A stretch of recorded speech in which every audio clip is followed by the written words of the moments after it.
আয়নার ভিতরে ডাইনি, একজনের মুখে বর্ণিত গল্প।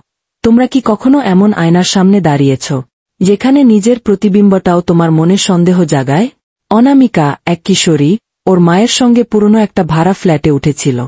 শহরের এক কোনায়, বহু পুরনো সেই ফ্ল্যাটটা। দরজায় ধুলো, জানালায় মরিচা, আর মাঝখানে একটা বিরাট ধুলোমাখা আয়না। কারো ফেলে যাওয়া জিনিস।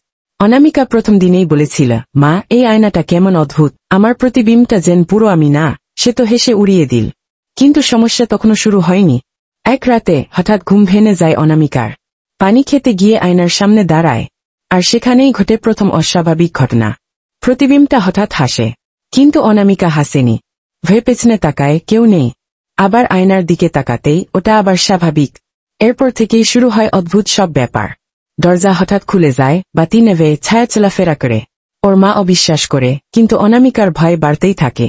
এক রাতে আচমকাই আয়নার ভেতর থেকে এক গম্ভীর গলা শোনা যায়, এই আয়না আমার ঘর, তুমি কেন আমার জায়গায় আছো? আর তখনই আয়না থেকে বেরিয়ে আসে এক ডাইনি। লম্বা চুল, ফ্যাকাশে মুখ আর কালো পোশাক, যেন অন্ধকার নিজে রূপ নিয়েছে।